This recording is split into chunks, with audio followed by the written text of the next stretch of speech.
할렐루야. 심리학자들은 사람의 성격들이 잘 변하지 않는다라고 말을 합니다. 대부분의 사람들의 심리를 연구를 해보니 성격이 잘 안 바뀐다, 그렇게들 얘기를 하고, 또 사람들은 대부분 그렇게 믿고 있습니다. 성격은 안 바뀌어 라고 스스로 바뀌지 않는다라는 생각을 가지고 살아가죠. 왜 그런가? 우리 주변의 사람들 중에 성격을 바꾸는 사람을 만나기 어렵습니다.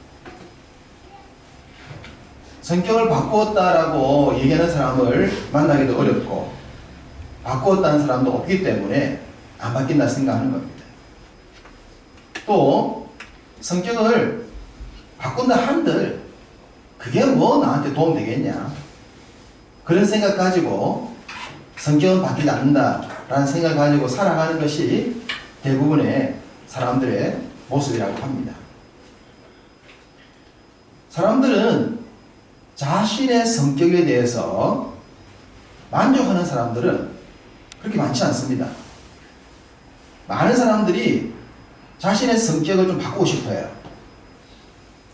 자기가 생각할 때도 내 성격은 이러면 좀 안 좋은 것 같아 라는 생각들을 하고 있습니다. 그러나 그걸 바꾸려 하지 않습니다. 말씀드렸듯이 안 바뀐다고 생각하기 때문이고, 또 지금까지 살아왔는데 바꾸면 뭐해? 그런 생각을 가지고 살기 때문에 자기 속에 자기가 만족하지 못하는 성격을 가지고 그냥 사는 거예요. 심리학자들의 얘기와 그런 정보에 의해서 성경이 그렇다는 얘기도 없는데 우리는 스스로 내 성격은 안 바뀐다 라는 생각을 가지고 그냥 살아가고 있습니다. 진짜 그렇겠는가? 여러분은 어떻습니까? 여러분은 여러분의 성격을 만족해 하십니까? 무엇인가를 바꾸고 싶은 생각이 있으십니까?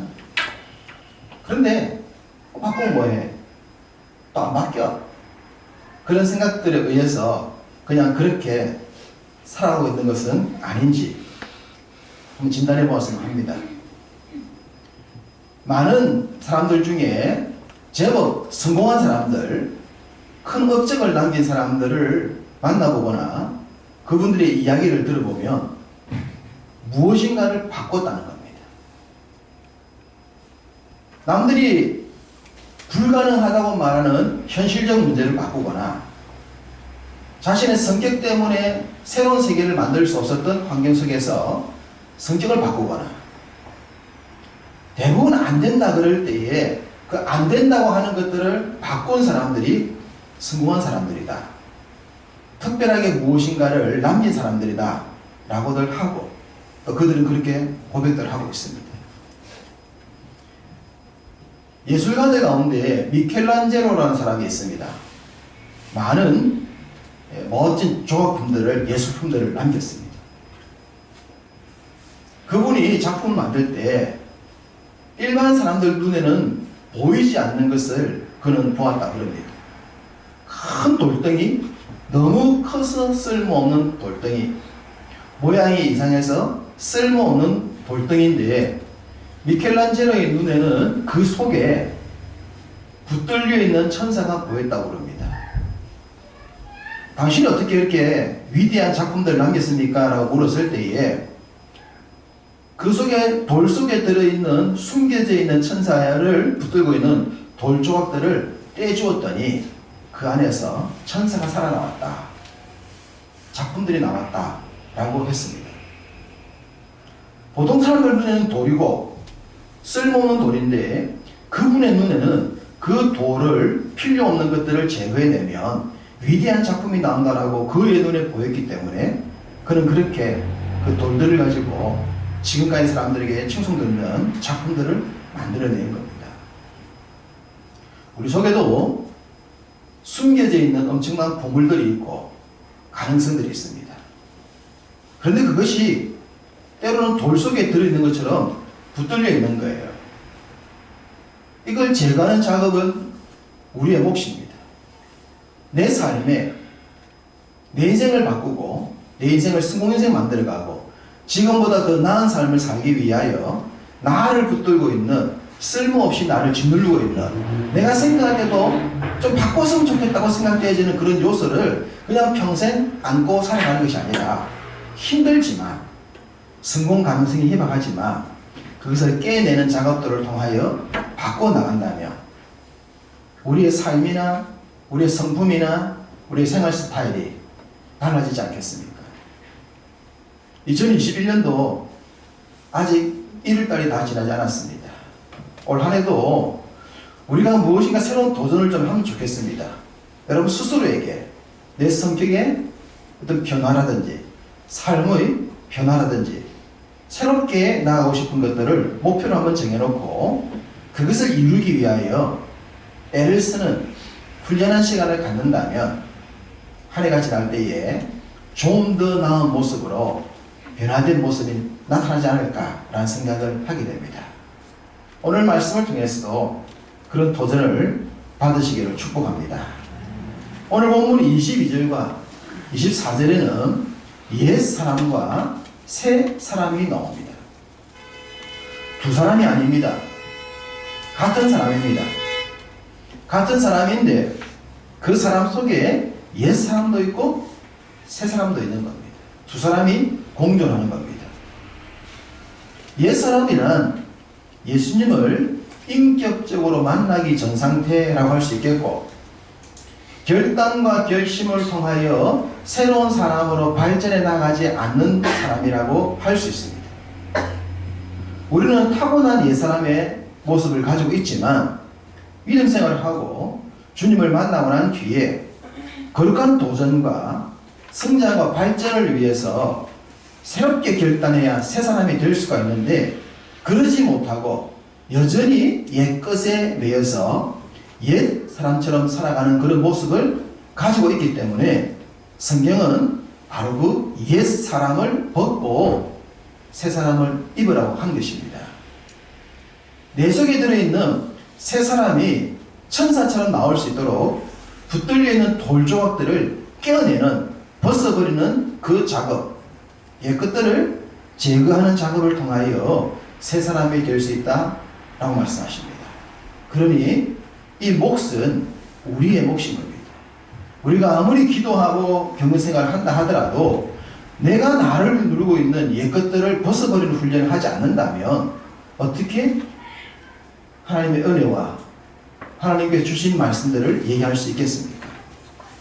스스로 벗어버리는 훈련을 해야 될 줄로 믿습니다. 22절 옛사람의 특징을 한마디로 이렇게 말하죠. 유혹의 욕심을 따라 썩어져가는 옛사람이다. 유혹의 욕심을 따르는 것입니다. 유혹의 욕심. 유혹의 욕심을 누가 던지나? 당연히 우리의 옛 주인인 사탄입니다. 우리가 주님을 인격적으로 만나기 전에 우리의 주인은 옛 주인이에요. 사탄이에요. 그 옛 주인이 지금도 자꾸만 새 주인을 만난 우리들한테 시비를 거는 거예요. 옛 주인이 찾아와서 여러분이 살고 있는 집에 옛날에 이전 사람이 살고 있을 수 있지 않습니까? 여러분 새롭게 이사 갔어요. 그런데 옛 사람이 와서 여러분 새 집에 살고 있는데 간섭을 한다면 되겠습니까? 옛 사람은, 옛 주인은 새 사람과 관련이 없는 거예요. 지금 새 사람은 새 주인의 뜻을 따라야 하는 겁니다.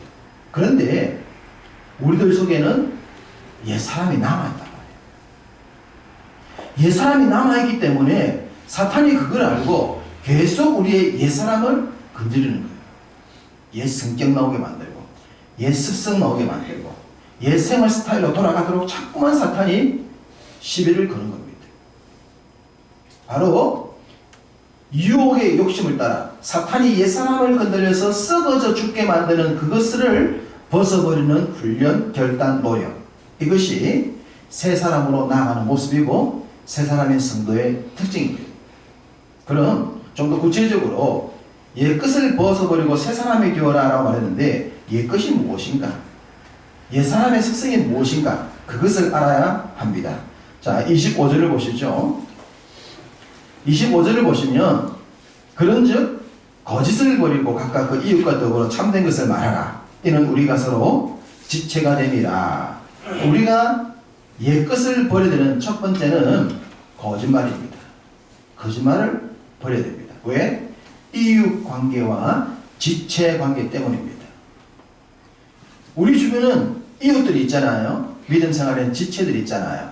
이 관계 속에서 거짓말을 버려야 된다라고 말합니다.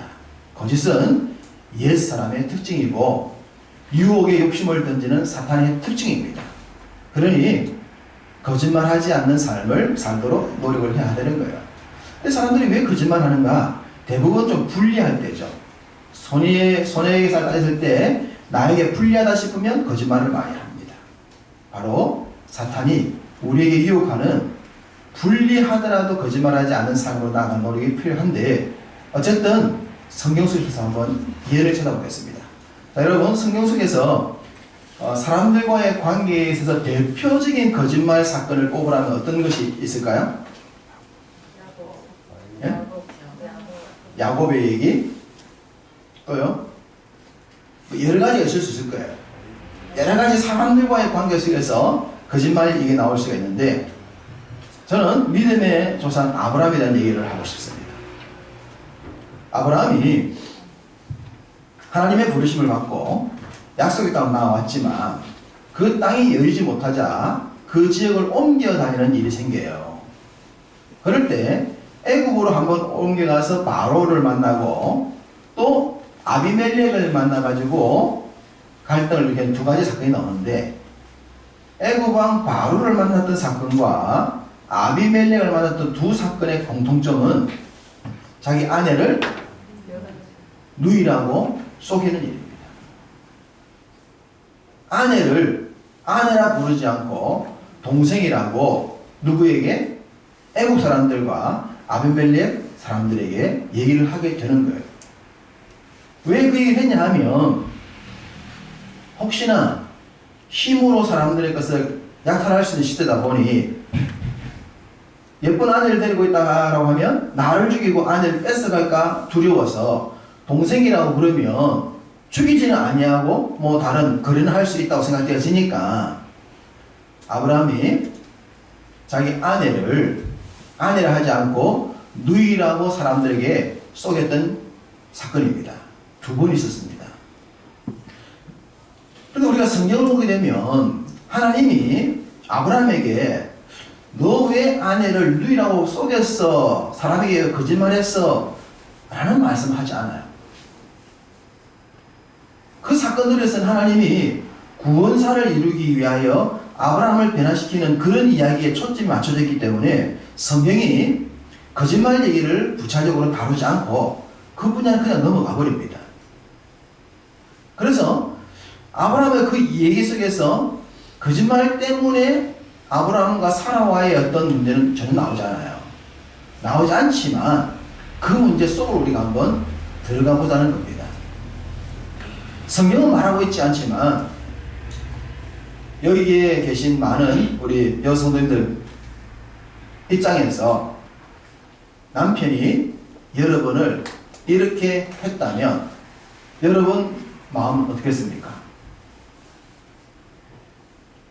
남편이 아내를 인정해 주지 않는데 한 번도 아니고 두 번씩이나, 그것도 믿음의 조상이라고 불림받는 이분이, 성경은 말하고 있지 않지만 사라의 마음속에는 남편으로 말미암은 큰 상처가 생기지 않았겠습니까?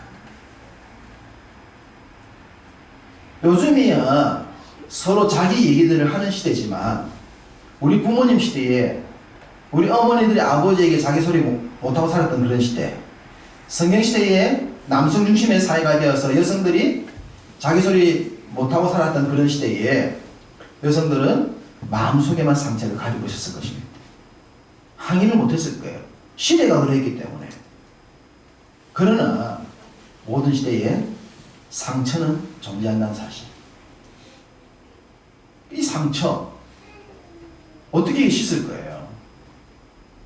자기 생명 유지를 위해서 지극히 이기적인 생각에 의해서 나타났던 이런 거짓된 말들은 결국 이웃과 지체, 관계를 무너뜨리게 된다고 하는 사실. 이것이 분위기가 바뀐다고 한다면 남편이 정말 큰 어려움이 있을 때에 그 아내가 남편을 신뢰하지 않는 일이 생기지 않겠습니까? 그러니 성경은 거짓말을 버려라 라는 얘기를 하고 있습니다. 두 번째 말씀을 보겠습니다. 26절을 보시면 분을 내어도 죄를 짓지 말며 해가 지도록 분을 품지 말라. 분노가 또 옛사람입니다. 옛성품입니다. 썩어져가는 유혹의 욕심입니다. 분노입니다. 분이라고 하는 것은 무엇과 관계가 있냐 그러면 바로 뒤에 나오듯이 죄와 연관이 있어요. 이 분노는 조금만 조절하지 못하면 죄를 짓게 되어 있는 겁니다. 그래서 분노가 무서운 거예요. 죄 그러면은 무섭지만 분노 그러면은 때로는 정당한 분노가 있지 않습니까? 거룩한 분노. 성경 속에도 거룩한 분노가 많이 나오거든요. 하나님은 질투하시는 분이 나라는 그런 표현처럼. 자, 성경에서 이 분을 내어서 큰 피해를 입힌 대표적인 경우를 본다면 어느 경우를 말할 수 있을까요? 화를 내어가지고 분을 내어서 공동체의 문제를 일으켰던 사건. 네? 에서와 야곱의 관계도 분노라고 볼 수 있을 겁니다. 여러 가지 사건을 끄집어낼 수 있겠는데 제가 생각할 때 대표적인 걸 꼽으라면 가인으로 보입니다. 가인과 아벨이 하나님께 제사를 드렸어요. 하나님께 제사를 드렸는데 하나님이 아벨의 제사는 받고 가인의 제사는 안 받은 겁니다. 동생의 제사는 받고 자기 제사를 하나님이 안 받으신 거예요. 화가 났어요. 분노가 끓어오르는 겁니다. 어떤 문제가 생겼으면 왜 그랬을까를 따지면서 이걸 고쳐야 되는데 가인은 그렇게 하지 않았어요. 내 것을 받지 않은 것에 대한 화가 났던 겁니다. 그리고 동생의 제사를 받았던 하나님을 보면서 동생을 보니 이 동생이 미워 보인 거예요. 얼마나 미워 보였던지 동생을 죽여버렸어요. 분이 죄가 된 겁니다. 조절하지 아니하니까 이 분이 가만히 있는 것이 아니라 커버린 거예요. 더 커져서 큰 문제를 일으켜버린 겁니다. 여러분, 가정에서 이 분노를 일으킨다. 직장에서 분노를 일으킨다. 어느 단체에서 분노를 일으킬 때 이 분노가 보통 누구한테로 나갑니까? 강한 사람한테 나갑니까? 약한 사람한테 나갑니까? 약한 사람한테 간다는 거예요. 이 분노를 조절하지 못하면 내 속에 있는 분노가 내 주변에 있는 사람들 가운데 가장 약한 사람을 공격합니다. 이게 문제예요. 강한 사람은 어쩔 수 없으니 조절은 안 되니 이걸 풀긴 풀어야 되겠는데 만만한 사람한테 푸는 겁니다. 아브라함이 그 당시 약자였던 사라에게 폭행을 한 것처럼 삶의 폭행이었죠. 분노도 약자들을 향하고 있다는 것. 잘 기억하셔야 됩니다. 내 속에 있는 이 화가, 분노가 내가 가장 사랑하고 소중히 여기는 내 가장 가까이 있는 사람들에게로 가지 않도록 하기 위해서는 이 분노를 조절을 해야 돼요. 그렇지 않으면 가인이 아벨을 죽인 것 같은, 실제 살인은 아니지만 그 같은 행동을 할 수 있습니다.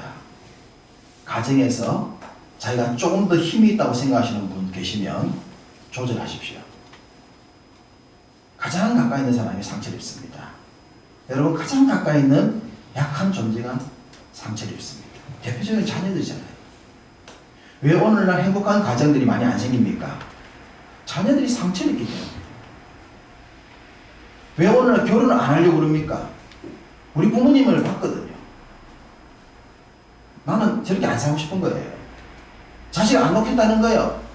나처럼 안 키우고 싶다고 하는 거예요. 이게 다 가정에서 출발하는 가장 가까이 있는 사람에게 내 속에 있는 이 분노가 조절되지 않고 나가다 보니 이것이 오늘날 심각한 사회적인 문제가 나옵니다. 이번 주 뉴스도 보셨죠? 중학생 아이가 버스에서 할머니 목을 조르고 넘어뜨리는 이런 일들.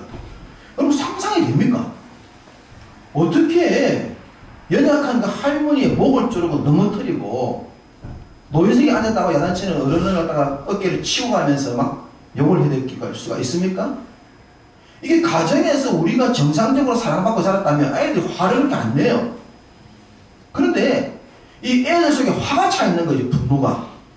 그러니까 이 애들도 이제 12살, 13살밖에 안 되는 이 아이들도 분노를 할 데가 없으니까 약한 사람한테 가는 거예요. 할머니, 할아버지한테. 이 사회가 전부 그래 가는 거예요. 자꾸만 약한 자를 죽이려고 하는 거예요. 나보다 약한 자에게. 모두가 가해자가 되는 겁니다. 집에서 인정받지 못하고 화를 받다 보니 이 아이들이 밖에 와서 자기가 더 약한 사람에게 공격을 하게 되는 일들. 분노, 이거 조절하지 아니하면 사회 답이 없어요. 이 경제가 좋아지면 뭐합니까? 돈을 많이 벌면 뭐합니까? 인간이 인간답게 살 수가 없는 세상이 되고 있는데 마음 편하게 살 수 없는 세상인데 안 되잖아요. 분노를 조절할 줄 알아야 된다. 분이 죄가 되지 않도록 돼요. 우리는 우리 속에 있는 이 분을 없앨 수는 없어요. 우리가 인간이잖아요. 분노가 생기는 건 누구나 생길 수 있어요. 생겼을 때 요 놈을 잘 잡아야 됩니다. 죄를 짓지 않도록 이놈을 잡아야 돼요. 화가 나더라도 이걸 자꾸만 참는 겁니다. 말하고 싶더라도 자꾸 참는 거예요. 훈련입니다. 훈련하면 됩니다. 노력하면 됩니다. 성격이 안 바뀌는가? 저는 바뀐다고 믿는 사람입니다. 저는 제 성격을 많이 바꿨기 때문입니다. 저는 굉장히 내성적인 사람이었는데 고등학교 2학년 때 제 친구가 너무너무 외향적인 거예요. 이 친구는. 그래서 걔를 보면서 야 저렇게 좀 내 성품을 바꾸고 싶다 싶어서 걔와 함께 굉장한 노력을 많이 해서 제 스타일을 많이 바꿨습니다. 100%는 아니지만 정말 많이 바꿨다고 생각해요. 100% 바꿀 수 없다 하더라도 50% 바꾸면 어딥니까? 30%는 바꿔도 어딥니까? 10%는 바꿔도 어딥니까? 이게 엄청난 거잖아요. 내가 내성적이고 너무 수고되는 이런 성품 가지고 평생 사는 것보다 10%라도 20%도 바꾸어서 좀 더 사람들한테 사회적으로 살 수 있으면 그만큼 이익인데 그만큼 발전인데 그렇듯이 화나 분노도 붙들어 메워야 됩니다. 훈련해야 됩니다. 노력을 해야 됩니다. 요나 같은 경우도 화를 냈잖아요. 요나 같은 경우도 화를 빡 냈어요. 하나님 이게 뭡니까? 이게 뭡니까? 박능골이 죽을 때도 막 화가 났어요. 죽는 게 좋겠다고 막 화가 났어요. 이 화가 조절이 안 되니 죽는 게 좋겠다는 거예요. 죽는 게 좋겠다. 옆에 사람이 있었으면 크게 상처를 줬을 텐데 하나님이니까 어쩔 수가 없으니까 막 죽고 싶다고. 오늘날 많은 사람들이 이런 분노 속에서 스스로 조절을 못할 때는 극단적인 선택하고 자신에게 상해를 입히는 일들. 이런 일들이 우리 사회에 비일비재한 거예요. 이게 다 옛것들이에요. 옛주인 사탄이 우리에게 던지는 유혹이에요. 이런 노력들을 또 우리가 해야 됩니다. 올 한 해 우리가 평생 살아가는 긴 날 동안 내 주변에 있는 사람들과 함께 아름다운 삶을 공유하기 위해서는 내 속에 들어있는 숨어있는 옛사람 이 성품을 없앨 수는 없겠지만 더 강하게 붙잡아서 상처 주지 않고 죄짓지 않고 살아갈 수 있기를 축복합니다. 세 번째는 29절에 무릇 더러운 말은 너희 입 밖에도 내지 않는 것이다 라고 말합니다. 더러운 말입니다. 자, 더러운 말 어떤 말일까? 어떤 말이 더러운 말일까? 우리 예수님께서 바리새인과 서기관들을 책망을 많이 하셨어요. 한날 제자들이 씻지 않은 손으로 음식을 먹으니까 시비를 걸었죠. 당신의 제자들은 손도 씻지 않고 음식을 먹고 그렇게 더러운 삶을 삽니까? 왜 그렇게 더럽습니까? 그렇게 얘기를 한 거예요. 그래서 주님이 뭘 하셨나요? 사람의 속으로 들어가는 것이 사람을 더럽게 하는 것이 아니라 사람의 속에서 나오는 것이 사람을 더럽게 하는 것이다. 사람의 속에서 나오는 것. 여러분 사람들 속에는 선한 말과 더러운 말이 공존합니다. 이 참 신기합니다. 우물은 같은 우물에서 쓴물과 단물을 낼 수 없다고 그랬는데 신기하게도 사람은 속에서 선한 말과 더러운 말이 함께 나온다는 거예요. 우리 속에 두 개가 같이 있어요. 마치 이 저금통에 동전을 넣은 저금통에 100원짜리, 10원짜리, 50원짜리, 500원짜리 다양한 동전을 넣어놓은 것 같이 우리 속에는 이 선한 말과 더러운 말이 함께 들어있습니다. 들어있는데 어떤 걸 끄집어내느냐는 거예요. 어떤 걸 끄집어내느냐. 내 속에 있는 것을 어떤 걸 끄집어내고 어떤 것을 안 끄집어내느냐 차이에 따라서 더러운 말 하는 사람과 선한 말 하는 사람이 살게 되는 겁니다. 오늘날 청소년 아이들이 욕을 많이 하잖아요. 욕. 배워서 하는 것도 있고 조절하지 못해서 하는 것도 있는데 너무 욕을 많이 해요. 어른들도 욕을 많이 해요. 이 생활의 습관화되는 거예요. 욕도 해본 사람 잘하거든요. 고기도 먹어보는 사람이 잘 먹듯이 한 번 해보고 두 번 해보고 잘 되면 더 심한 욕으로 발전해요. 무서운 욕들을 많이 해요. 더러운 말. 내 속에 들어있는데 저금통에서 좋은 것만 끄집어내자. 우리가 사람이기 때문에 이 안 좋은 생각을 없이 할 수는 없죠. 있어요. 있는데 이걸 내 입을 통해서 끄집어내지 않아야 하는 거예요. 선한 말을 낼 수 있도록, 좋은 말을 낼 수 있도록 남에게 피해주지 않는 말을 만들어내야 합니다. 그것이 또 우리가 새 사람이 되어야 될 분명한 이유가 됩니다. 우리의 삶의 성품을 더욱 바꿔봅시다. 새해가 되었으니 내 속에 들어있는 좋은 생각들을 끄집어서 사람들에게 많이 나누되 내 속에 좋지 못한 것들이 있더니 이걸 억누를 줄 알고 숨겨놓을 줄 알고 죽여버릴 줄 아는 짓밟아버릴 줄 아는 그런 결단들이 또한 있어야 하지 않겠습니까? 옛사람은 벗어버리고 새사람은 입어라. 훈련이 되어져야 합니다. 24절을 보시면 의와 진리의 거룩함으로 지으심을 받은 새사람이라 말합니다. 자, 새사람은 어떤 사람입니까? 의와 진리의 거룩함으로 의, 진리, 거룩으로 입어진 사람을 새사람이라 말해요. 의와 진리의 거룩은 구체적으로 어떤 모습일까? 32절에 보시면 친절과 불쌍히 여기는 긍휼과 용서입니다. 새사람의 특징은 친절이 돼요. 나보다 약한 사람을 제압하는 것이 아니라 그들에게 사랑을 베푸는 긍휼의 마음을 가져야 돼요. 그리고 용서하는 마음을 갖는 거예요. 이게 새 사람을 덧입은 모습이라 할 수 있습니다. 새 사람은 친절한 사람입니다. 새 사람은 긍휼을 여기는 마음입니다. 새 사람은 용서하는 사람입니다. 어느 반찬 가게가 반찬 장사를 하는데 참 잘됐다고 해요. 그래서 그 반찬 가게를 유심히 본 분이 생각할 때 그 집은 반찬이 특출나게 맛있는 집이 아니에요. 그 집은 어떻게 반찬을 파냐 그러면 반찬 재료를 딱 만들어 놓고 손님들이 오면 자기들이 필요한 거 넣고 양념 넣어서 자신들이 만들어가는 가게예요. 만들어 놓은 걸 파는 가게가 아니라 반찬 재료를 챙겨놓고 본인들이 와서 필요한 것 넣어서 양념 준비한 양념 넣어가지고 본인이 만들어가는 가게예요. 그러니까 이 가게가 반찬이 맛있을 수 있는 가게가 아니란 말이에요. 근데 이 가게 장사가 잘 되는 거예요. 근데 왜 잘 되는가 유심히 봤더니 그 집 주인이에요. 이 집 주인이 항상 웃으면서 상냥하게 친절한 거예요. 그 집에 들어가는 사람은 반찬보다도 그 주인의 친절한 모습에 이미 마음이 녹아버리는 거예요. 그 주인이 원체 친절하다 보니 음식도 당연히 맛있다고 생각이 되는 거죠. 친절. 크리스찬들은 친절이 됩니다. 먼저 친절이 됩니다. 친절을 받기보다 친절을 먼저 베풀어 줘야 됩니다. 우리가 교회에서 베풀 수 있는 친절은 별로 없어요. 우리가 뭐 공동체 여러 가지를 할 수 있는 것들이 별로 없기 때문에 할 수 있는 건 딱 한 가지밖에 없는 것 같습니다. 지금은 반가운 인사밖에 없는 것 같아요. 반가운 인사. 이 코로나 시대 때에 다들 반가운 인사도 좀 꺼리는 시대지만 보이는 것은 눈 두 개밖에 없지만 이 눈 두 개가 웃는 눈이면 좋지 않겠습니까? 째려보는 눈이 아니고. 그래서 우리가 올해 이 코로나가 지나갈 때까지 마스크를 벗날 거기까지 먼저 눈인사라도 좀 풍성히 하면 좋겠습니다. 먼저 좀 하면 좋겠어요.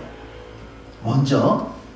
그래서 들어오게 되면, 예배당 들어오면 기도하고 난 뒤에 앉아있지 말고 자꾸만 살펴봤으면 좋겠습니다. 한 분이 들어오면 또 반갑다고, 악수하고 하면 주먹으로 지면서 잘 지내셨냐고, 아이 보고 싶었다고, 또 한 사람 들어오면 또 두세 사람이 또 얘기하고 인사하고 또 인사하고.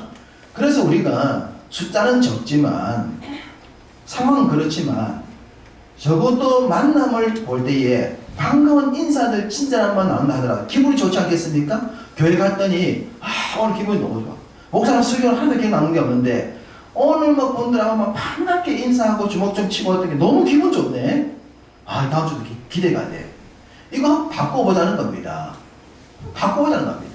내 성격과 스타일은 이거 별로 안 좋아하지만 안 좋아하는 것 좀 좋게 만들어 보자는 거예요. 이걸 조금씩 바꿔보자는 겁니다. 노력해보자는 겁니다.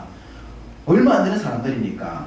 그래서 두세 사람 인사하는 것이 아니라 적어도 30년 정도는 인사하고 돌아간다면 더 기분 좋지 않겠어요? 친절해보자. 친절도 있고 긍휼도 있고 용서가 있지만 한 가지만 생각합시다. 좀 더 친절해 봅시다. 새해가 되었는데 우리가 주변 만난 사람들에게 가능한 친절하면 좋겠습니다. 저도 새로 이사를 갔는데 그 지역 사람들 잘 몰라요. 그리고 아파트를 타고 돌아다니니까 저는 뭐 2층이라서 그냥 타고 올라가니까 아파트 엘리베이터를 탈 일도 없어요. 엘리베이터 타야 인사라도 할 건데 탈 일도 없어요. 그렇지만 보이는 족족 안녕하세요 그럽니다. 보이는 족족 안녕하세요 안녕하세요. 아무것도 모르지만 안 타지만 그냥 주변에 있으면 안녕하세요 그러고 다닙니다. 관리인도 수고 많습니다 안녕하세요 하고 다니고요. 계속 그렇게 합니다. 남발을 합니다. 우리도 우리 주변 사람들에게 그냥 알든 모르든 지나치면 안녕하세요 힘드시죠 좀 잘 지냅시다. 그냥 그렇게라도 친절을 베푸는 이 모습이 우리가 새 사람의 모습인 것이고 또 성경이 말씀하신 모습이잖아요. 친절하자. 친절하자. 새로 줄 수 있는 여러 가지 요소가 있는데 더욱더 친절해지면 좋겠습니다. 새 사람이 뭐 특별한 게 있겠습니까? 특별한 건 아닙니다. 내 삶 가운데서 내가 좀 부족하다 싶은 것들을 바꾸는 것, 내 주변 사람들 관계를 좀 더 좋게 만드는 것, 그런 것들이 모였을 때에 세월이 지나고 시간이 지나면 참 놀라운 새 사람의 모습이 될 줄로 믿습니다. 힘들어진 지금 올해 이런 상황 속에서 적어도 우리가 좀 더 나은 친절한 인사를 통해서라도 새로워진 공동체 만들고 또 내 삶을 새롭게 만들어갈 수 있는 그런 열매들이 여러분의 모든 삶에 풍성히 나타나시기를 주님의 이름으로 축복합니다. 아멘. 주신 말씀을